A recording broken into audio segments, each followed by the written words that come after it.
4 ಮದುವೆಯಾಗಿ ಮಗು ಆಗಲಿಲ್ಲ ಎಂದು ಎಲ್ಲ ಗಂಡಂದಿರನ್ನು ಮುಗಿಸಿದ್ದ ಗೃಹಿಣಿ. ಇವಳು ಮಾಧುರಿ ಅಂತ. ಮಾಧುರಿಯ ಹತ್ತಿರ ಕೋಟಿಗಟ್ಟಲೆ ಹಣವಿದ್ದು ಐಷಾರಾಮಿ ಜೀವನ ನಡೆಸುತ್ತಿರುತ್ತಾಳೆ. ಇನ್ನು ಮಾಧುರಿ ಈಗಾಗಲೇ 4-5 ಮದುವೆಗಳನ್ನು ಮಾಡಿಕೊಂಡಿದ್ದು, ಮದುವೆಯಾದ 1 ವರ್ಷದಲ್ಲೇ ಇವಳ ಗಂಡಂದಿರು ತೀರಿ ಹೋಗುತ್ತಿರುತ್ತಾರೆ. ಹಾಗಾಗಿ ಅಕ್ಕಪಕ್ಕದವರು ಬಹುಶಃ ಇವಳ ಜಾತಕದಲ್ಲಿಯೇ ಏನೋ ದೋಷವಿರಬೇಕು ಅಂತ ಮಾತನಾಡಿಕೊಳ್ಳುತ್ತಿರುತ್ತಾರೆ. ಇನ್ನು ಇವಳು ಸೋನಿಯಾ ಅಂತ.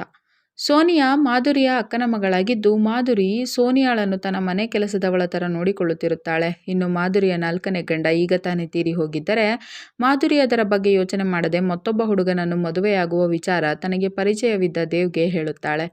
ಆವಾಗ ದೇವ್ ಹಣದಾಸೆಗಾಗಿ ತನ್ನ ಹೆಂಡತಿಯ ತಮ್ಮ ರೋಷನ್ ಇದ್ದಾನೆ ಅಂತ ಹೇಳಿ ಮಾಧುರಿಯನ್ನು ರೋಷನ್ ಹತ್ತಿರ ಕರೆದುಕೊಂಡು ಹೋಗುತ್ತಾನೆ. ಆಗ ದೇವ್ನ ಹೆಂಡತಿ ಪೂಜಾ ಅಲ್ಲಿದ್ದರೆ, ಮಾಧುರಿ ಮದುವೆಯ ನಂತರ ರೋಷನ್ ನನ್ನ ಮಾತು ಕೇಳದೆ ಹೋದರೆ ಏನು ಮಾಡುವುದು ಅಂತ ದೇವ್ನನ್ನು ಕೇಳುತ್ತಾಳೆ. ಆವಾಗ ದೇವ್, ನೀವೇನು ಹೆದರಬೇಡಿ, ಅವನೇನಾದರೂ ನೀವು ಹೇಳಿದ ಹಾಗೆ ಕೇಳದೆ ಹೋದರೆ ನಾನು ಪೂಜಾಳನ್ನು ಕೊಂದು ಬಿಡುತ್ತೇನೆ ಅಂತ ರೋಷನನ್ನು ಹೆದರಿಸುತ್ತಾನೆ. ಆವಾಗ ಖುಷಿಯಾದ ಮಾಧುರಿ ದೇವ್ಗೆ 5 ಲಕ್ಷ ಹಣ ಕೊಟ್ಟು 2 ದಿನದಲ್ಲಿ ಮದುವೆಯ ಕಾರ್ಯ ಮುಗಿಸು ಅಂತ ಹೇಳುತ್ತಾಳೆ. ನಂತರ ಅದರಂತೆ ಮದುವೆ ಮುಗಿದು ಮಾಧುರಿಯ ಫಸ್ಟ್ ನೈಟ್ ದಿನ ಬರುತ್ತದೆ. ಆವಾಗ ಮಾಧುರಿ ರೋಷನ್ಗಾಗಿ ವೆಯ್ಟ್ ಮಾಡುತ್ತಾ ಕುಳಿತರೆ, ರೋಷನ್ ನನ್ನ ಸೊಂಟದಲ್ಲಿ ನೋವಿದೆ ಅಂತ ಅವಳಿಂದ ದೂರ ಹೋಗಲು ನೋಡುತ್ತಾನೆ. ಆವಾಗ ಶಾಕ್ ಆದಂತಹ ಮಾಧುರಿ ಏನಾಯ್ತು ಅಂತ ಕೇಳುತ್ತಾಳೆ. ಆವಾಗ ರೋಷನ್, ರೂಮಿನ ಆಚೆ ನೀರು ಬಿದ್ದಿತ್ತು, ಹಾಗಾಗಿ ನಾನು ಕಾಲು ಜಾರಿ ಬಿದ್ದು ಬಿಟ್ಟೆ ಅಂತ ಹೇಳುತ್ತಾನೆ. ಆವಾಗ ಮಾಧುರಿ ತನ್ನ ಮೇಲಿನ ಹೊಟ್ಟೆ ಕಿಚ್ಚಿಗಾಗಿ ಸೋನಿಯಾನೇ ಅಲ್ಲಿ ಬೇಕು ಅಂತ ನೀರು ಚೆಲ್ಲಿರಬೇಕು ಅಂತ ತಿಳಿದುಕೊಂಡು ಸೋನಿಯಾಳನ್ನು ಅಲ್ಲಿಗೆ ಕರೆಸಿ ಹೊಡೆಯಲು ಶುರು ಮಾಡುತ್ತಾಳೆ. ಆವಾಗ ರೋಷನ್, ಈಗ ನನ್ನ ನೋವು ಹೊರಟು ಹೋಯಿತು, ಪ್ಲೀಸ್ ಅವಳನ್ನು ಬಿಟ್ಟು ಬಿಡಿ ಅಂತ ಹೇಳುತ್ತಾನೆ. ಆವಾಗ ಮಾಧುರಿ, ನಿನಗೆ ನನ್ನ ಖುಷಿಯನ್ನು ನೋಡಿ ಸಹಿಸಿಕೊಳ್ಳಲು ಆಗುತ್ತಿಲ್ಲವಲ್ಲವೇ?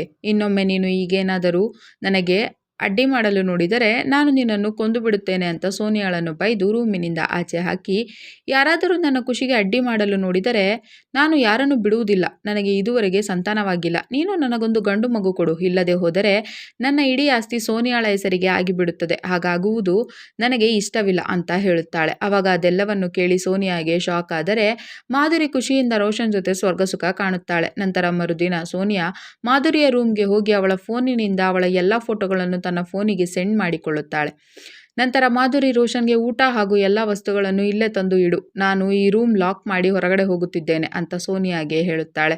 ಆವಾಗ ರೋಷನ್, ನನ್ನನ್ನೇಕೆ ಲಾಕ್ ಮಾಡಿ ಹೋಗುತ್ತಿದ್ದೀರಾ ಅಂತ ಕೇಳುತ್ತಾನೆ. ಆವಾಗ ಮಾಧುರಿ, ನನಗೆ ಸೋನಿಯಾಳ ಮೇಲೆ ನಂಬಿಕೆ ಇಲ್ಲ ಹಾಗಾಗಿ ಅಂತ ಹೇಳಿದರೆ, ಈ ಕಡೆ ಸೋನಿಯಾ ಮಾಧುರಿ ಹಾಗೂ ಅನೇಕ ಯಂಗ್ ಹುಡುಗರು ಜೊತೆಯಾಗಿರುವ ಪ್ರೈವೇಟ್ ವಿಡಿಯೋಗಳನ್ನು ನೋಡಿ ನಾನು ಆದಷ್ಟು ಬೇಗ ನಿನಗೊಂದು ಗತಿ ಕಾಣಿಸುತ್ತೇನೆ ಅಂತ ಅಂದುಕೊಳ್ಳುತ್ತಾಳೆ. ನಂತರ ಮಾಧುರಿ ರೋಷನ್ನನ್ನು ಲಾಕ್ ಮಾಡಿ ಹೊರಗಡೆ ಹೋದರೆ ಅಲ್ಲಿಗೆ ಬಂದ ಪೂಜಾ ರೋಷನ್ನನ್ನು ಕಿಟಕಿಯಲ್ಲಿ ಮೀಟ್ ಆಗುತ್ತಾಳೆ. ಆವಾಗ ರೋಷನ್, ನೀವೇಕೆ ಇಲ್ಲಿಗೆ ಬಂದಿದ್ದೀರಾ? ಈ ವಿಷಯ ಭಾವನೆಗೆ ಗೊತ್ತಾದರೆ ನಿಮ್ಮನ್ನು ಕೊಂದೇ ಬಿಡುತ್ತಾನೆ, ಹೋಗಿ ಅಂತ ಹೇಳುತ್ತಾನೆ. ಆವಾಗ ಪೂಜಾ, ನಿನ್ನ ಕಷ್ಟ ನನಗೆ ನೋಡಲು ಆಗುತ್ತಿಲ್ಲ ಅಂತ ಹೇಳುತ್ತಾಳೆ. ಆವಾಗ ರೋಷನ್, ನಾನು ಈ ಮದುವೆ ಮಾಡಿಕೊಂಡಿದ್ದು ನಿಮಗೋಸ್ಕರ ಮಾತ್ರ ಅಂತ ಹೇಳಿದರೆ ಅಲ್ಲಿಗೆ ಬಂದ ಸೋನಿಯಾ, ನೀವೇಕೆ ಇಲ್ಲಿಗೆ ಬಂದಿದ್ದೀರಿ? ಈ ವಿಷಯ ನಾನು ಚಿಕ್ಕಮ್ಮನಿಗೆ ಹೇಳುತ್ತೇನೆ ನೋಡಿ ಅಂತ ಹೇಳಿ ಪೂಜಾಳನ್ನು ಅಲ್ಲಿಂದ ಬೈದು ಕಳಿಸುತ್ತಾಳೆ.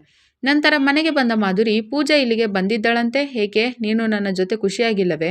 ಬೇಡವೆಂದರೆ ಹೇಳು, ನಾನು ದೇವ್ಗೆ ಹೇಳಿ ನಿನ್ನನ್ನು ವಾಪಸ್ ಕಳಿಸುತ್ತೇನೆ, ಹಾಗೇನಾದರೂ ಆದರೆ ದೇವ್ ಪೂಜಾಳನ್ನು ಕೊಂದೇ ಬಿಡುತ್ತಾನೆ ಗೊತ್ತಾ ಅಂತ ರೋಷನ್ಗೆ ಹೇಳುತ್ತಾಳೆ.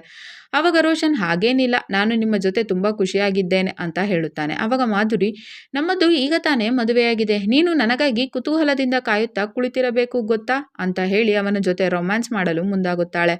ಆವಾಗ ಸೋನಿಯಾ ಅಲ್ಲಿಗೆ ಬಂದರೆ ಕೋಪಗೊಂಡ ಮಾಧುರಿ, ನನ್ನ ಮೂಡೆಲ್ಲ ಹಾಳು ಮಾಡಿಬಿಟ್ಟೆ ಅಂತ ಆಕೆಯ ಕೆನ್ನೆಗೆ ಹೊಡೆಯುತ್ತಾಳೆ. ಆವಾಗ ಸೋನಿಯಾ, ಪೊಲೀಸರು ಬಂದಿದ್ದಾರೆ ಅಂತ ಹೇಳಿದರೆ ಶಾಕ್ ಆದ ಮಾಧುರಿ ಅವರ ಹತ್ತಿರ ಹೋಗುತ್ತಾಳೆ.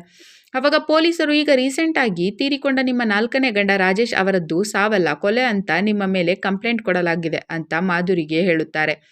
ಆವಾಗ ಮಾಧುರಿ, ಇಲ್ಲ ಅದು ಸಾವೆ ಅಂತ ಹೇಳಿದರೆ ಪೊಲೀಸರು ಮಾಧುರಿ ಹಾಗೂ ಅವಳ ಯೋಗ ಟೀಚರ್ ವಿಶಾಲ್ನ ಪ್ರೈವೇಟ್ ಫೋಟೋಸ್ ಮಾಧುರಿಗೆ ತೋರಿಸುತ್ತಾ, ಇವರಿಗೂ ನಿಮಗೂ ಸಂಬಂಧ ಇತ್ತು, ಹಾಗಾಗಿ ನೀವೇ ರಾಜೇಶ್ ಅವರನ್ನು ಕೊಂದಿರಬೇಕು ಅಂತ ಹೇಳುತ್ತಾರೆ. ಆವಾಗ ಮಾಧುರಿ, ಇಲ್ಲ ರಾಜೇಶ್ ಅವರದ್ದು ಸಾವೆ ಅಂತ ಹೇಳಿ ಡೆತ್ ಸರ್ಟಿಫಿಕೇಟ್ ತೋರಿಸುತ್ತಾಳೆ. ಆವಾಗ ಪೊಲೀಸರು ಸುಮ್ಮನೆ ವಾಪಸ್ ಹೋದರೆ, ನನ್ನ ಪ್ರೈವೇಟ್ ಫೋಟೋಸ್ ನೀನೇ ಪೊಲೀಸರಿಗೆ ಕೊಟ್ಟಿರಬೇಕು ಅಂತ ಮಾಧುರಿ ಸೋನಿಯಾಳನ್ನು ತುಂಬ ಹೊಡೆಯುತ್ತಾಳೆ. ನಂತರ ರೋಷನ್ ಸೋನಿಯಾಳನ್ನು ಕೇರ್ ಮಾಡಲು ಹೋಗಿ, ಮಾಧುರಿಯವರು ತುಂಬ ಡೇಂಜರ್ ಇದ್ದಾರೆ, ನಾನು ಕೂಡ ಅವರಿಗೆ ಹೆದರಿಯೇ ಈ ಮದುವೆಗೆ ಒಪ್ಪಿಕೊಂಡಿದ್ದು ಅಂತ ಹೇಳುತ್ತಾನೆ. ಆವಾಗ ಸೋನಿಯಾ, ನನಗೂ ಅವಳಿಂದ ಸಾಕಾಗಿ ಹೋಗಿದೆ, ಹಾಗಾಗಿ ಅವಳನ್ನು ಕೊಲ್ಲೋಣ ಅಂತ ಹೇಳಿದರೆ ರೋಷನ್ ಬೇರೆ ವ್ಯಕ್ತಿಗೆ ಕಾಲ್ ಮಾಡಿ ಮಾಧುರಿಯ ಕಾರ್ನ ಬ್ರೇಕ್ ಫೇಲ್ ಮಾಡಿಸುತ್ತಾನೆ.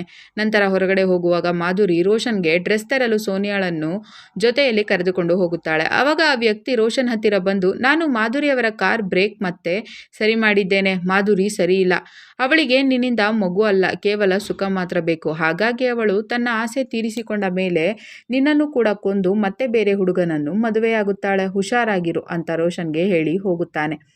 ಇನ್ನು ಈ ಕಡೆ ಸೋನಿಯಾ ಡೂಪ್ಲಿಕೇಟ್ ಕೀ ಬಳಸಿ ರೋಷನ್ ಹತ್ತಿರ ಹೋದರೆ, ರೋಷನ್, ನಾನು ನಿನ್ನನ್ನು ತುಂಬ ಲವ್ ಮಾಡುತ್ತಿದ್ದೇನೆ, ಇನ್ಮೇಲೆ ನಾವಿಬ್ಬರೂ ಸೇರಿಯೇ ಇಲ್ಲಿಂದ ಹೋಗೋಣ ಅಂತ ಸೋನಿಯಾಗೆ ಹೇಳುತ್ತಾನೆ. ಆವಾಗ ಖುಷಿಯಾದ ಸೋನಿಯಾ ಆತನನ್ನು ತಬ್ಬಿಕೊಳ್ಳುತ್ತಾಳೆ. ಆವಾಗ ಅದೆಲ್ಲವನ್ನು ನೋಡಿದ ದೇವ್, ನಾನು ನಿಮ್ಮ ವಿಷಯ ಮಾಧುರಿಯವರಿಗೆ ಹೇಳುತ್ತೇನೆ ಅಂತ ಹೆದರಿಸುತ್ತಾನೆ. ಆವಾಗ ಸೋನಿಯಾ ಬೇಡ ಅಂತ ಹೇಳಿದರೆ ದೇವ್, ಹಾಗಾದರೆ ನನಗೆ ನಿನ್ನಿಂದ ಸುಖ ಬೇಕು ಅಂತ ಹೇಳಿ ಸೋನಿಯಾಳ ಮೇಲೆ ಬಲಾತ್ಕಾರ ಮಾಡಲು ನೋಡುತ್ತಾನೆ. ಆವಾಗ ರೋಷನ್ ಸುಮ್ಮನೆ ನಿಂತರೆ ಮಾಧುರಿ ಅಲ್ಲಿಗೆ ಬರುತ್ತಾಳೆ. ಆವಾಗ ದೇವ್, ಇವರಿಬ್ಬರು ನಿಮಗೆ ಮೋಸ ಮಾಡಿ ಇಲ್ಲಿಂದ ಓಡಿ ಹೋಗಲು ನೋಡುತ್ತಿದ್ದರು ಅಂತ ಮಾಧುರಿಗೆ ಹೇಳುತ್ತಾನೆ. ಆವಾಗ ಮಾಧುರಿ ಸೋನಿಯಾಳನ್ನು ಹೊಡೆಯಲು ನೋಡಿದರೆ ರೋಷನ್ ತಪ್ಪಿಸಿಕೊಂಡು ಓಡಿ ಹೋಗುತ್ತಾನೆ.